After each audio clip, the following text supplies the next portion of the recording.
Hello friends, welcome to counter top classics. இன்றைக்கி நம்ம சமையல் மேடையில் ஒரு ஹெல்த்தியான ஃப்ரூட் சாலட் தான் நம்ம செய்ய போகிறோம். இந்த சாலட் குழந்தைகள்லேருந்து பெரியவங்க வரையில் எல்லாருமே விரும்பி சாப்பிடக்கூடிய மாதிரி இருக்கும். இப்போ மார்னிங் பிரேக்ஃபாஸ்ட்டாக வேணாலும் எடுத்துக்கலாம். நல்லா ஃபில்லிங்காக இருக்கும்.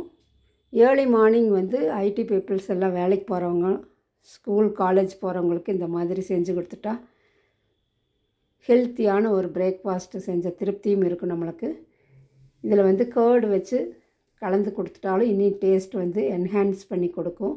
வாங்க என்னென்ன ஃப்ரூட்ஸு எப்படி கட் பண்ணி போட்டிருக்கிறேன்னு சொல்லிட்டு வீடியோக்குள்ளே போய் பார்க்கலாம். நம்மளுக்கு விருப்பப்பட்ட ஃப்ரூட்ஸ் எது வேணாலும் நம்ம சேர்த்துக்கலாம். ஆனால் தயிர் மிக்ஸ் பண்ணி சாப்பிடும்போது சூப்பர்பாக இருக்கும். வாங்க எப்படி செய்யலான்னு பார்க்கலாம்.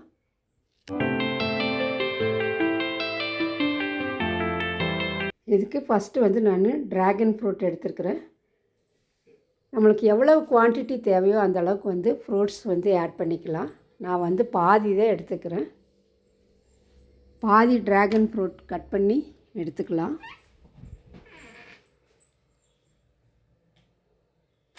இப்போ ரெண்டாக கட் பண்ணிவிட்டு தோல் எடுக்கிறது ரொம்ப ஈஸி. நைஃபே வேண்டியதில்லை, நம்மளுக்கு அது கையிலேயே அப்படியே எடுத்துக்கலாம். பாருங்கள் எவ்வளோ ஈஸியாக வருதுன்னு. கலர்ஃபுல்லான ஃப்ரூட்டு இது. சாப்பிடும்போது கேன்சர் செல்லும் கூட அவாய்ட் ஆகுது. கேன்சர் செல் அழிக்கக்கூடிய சக்தி இந்த ட்ராகன் ஃப்ரூட் இருக்குதுன்னு சொல்கிறாங்க. இப்போது நம்மளுக்கு எந்த ஷேப் வேணுமோ அந்த ஷேப்பில் நம்ம கட் பண்ணி எடுத்துக்கலாம். இது டேஸ்ட் ரொம்ப நல்லா இருக்குன்னு சொல்ல முடியாது, ஆனால் ஹெல்த்தியானது. ஒரு சிலர் விரும்ப மாட்டாங்க இந்த ட்ராகன் ஃப்ரூட் சாப்பிட்றதுக்கு. அதில் இருக்கக்கூடிய சீட்ஸில் தான் ரொம்ப சத்து அதிகமாக இருக்குதுன்னு சொல்கிறாங்க. இப்போ நம்மளுக்கு பாதி ட்ராகன் ஃப்ரூட் கட் பண்ணி எடுத்தாச்சு.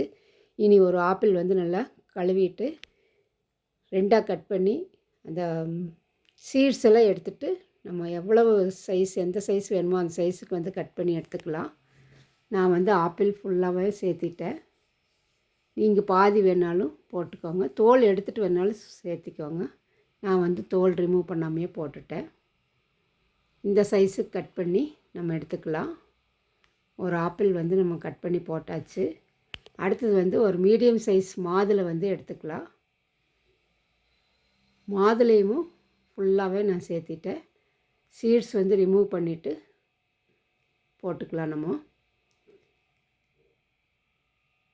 வாழைப்பழம் இருந்தாலும் நீங்கள் இதில் பொடியாக கட் பண்ணி போடும்போது டேஸ்ட் நல்லாயிருக்கும். அடுத்தது ஒரு மேங்கோ, பழுத்த மாம்பழம் நான் பாதி தான் சேர்த்திக்கிறேன். மாம்பழம் போட்டதுனால தான் டேஸ்ட் ரொம்ப நல்லா இருந்துச்சு. நல்லா மிக்ஸ் பண்ணி விட்டுடலாம். இது கூட நீங்கள் ஒரு பிஞ்ச் சால்ட்டு, ஒரு பிஞ்ச் சுகர் சேர்த்திக்கலாம். சாட் மசாலா, பெப்பர் எது வேணாலும் சேர்த்திக்கலாம். நான் இன்றைக்கி ப்ளைனாக தான் வச்சுருக்கிறேன். எதுவும் போட வேண்டாம் அப்படின்னு சொல்லிட்டாங்க. நான் எப்போவுமே சாட் மசாலாவும் கொஞ்சமாக பெப்பர், ஒரு பிஞ்ச் சால்ட்டு, ஒரு பிஞ்ச் சுகர் சேர்த்துவேன். இன்றைக்கி எதுவுமே சேர்த்துல, ப்ளைனாக ஃப்ரூட்ஸ் மட்டும் மிக்ஸ் பண்ணியாச்சு. தேவைப்பட்டால் நீங்கள் கேர்டு சேர்த்திக்கலாம். கலர்ஃபுல்லாக இருக்கக்கூடிய வெஜிடபிள்ஸு, ஃப்ரூட்ஸு சேர்த்தும்போது அதில் நம்மளுக்கு சத்துக்கள் அதிகமாக கிடைக்கும்னு சொல்கிறாங்க. இப்போ இதில் நம்ம மில்கி மிஸ்ட் கேர்டு மிக்ஸ் பண்ணிக்கலாம். கேர்டு மிக்ஸ் பண்ணி சாப்பிடும்போது ரொம்ப டேஸ்ட் நல்லா இருந்துச்சு. நீங்கள் ஒரு தடவை ட்ரை பண்ணி பாருங்கள். நம்மளுக்கு வேறு ஒரு பவுலில் ட்ரான்ஸ்ஃபர் பண்ணிவிட்டு எவ்வளவு தேவையோ அந்த அளவுக்கு எடுத்துக்கலாம் ஃப்ரூட்ஸு கட் பண்ணது. இது கூட ஒரு 2 ஸ்பூன் தயிர் எடுத்துக்கிறேன், கட்டி தயிர். இந்த தயிர் மிக்ஸ் பண்ணி சாப்பிடும்போது சூப்பர்பாக இருக்கும்.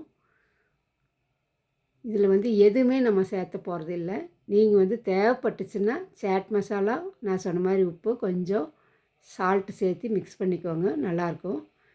இப்போ இந்த தயிர் கூட வச்சு சாப்பிட்றது எல்லாத்துக்குமே ரொம்ப பிடிக்கும்னு நினைக்கிறேன். உங்களுக்கு எந்த மாதிரி இந்த ஃப்ரூட் சாலட் மிக்ஸ் பண்ணி சாப்பிட்டா பிடிக்கும் அப்படின்னு சொல்லுங்கள். எந்த ஃப்ரூட்ஸ் வேணாலும் நம்மளுக்கு விருப்பப்பட்ட ஃப்ரூட்ஸ் கட் பண்ணி சேர்த்திக்கலாம். கண்டிப்பாக இந்த ஃப்ரூட் சாலட் பிடிச்சிருக்குன்னு நம்புகிறேன். பிடிச்சிருந்துச்சுன்னா லைக் பண்ணி, கமெண்ட் பண்ணி, சப்ஸ்கிரைப் பண்ணுங்கள். இதுவரையில் சப்ஸ்கிரைப் பண்ணாமல் இருந்தீங்கன்னா சப்ஸ்கிரைப் பண்ணி நம்ம சேனலுக்கு சப்போர்ட் பண்ணுங்கள். தேங்க்ஸ் ஃபார் வாட்சிங்.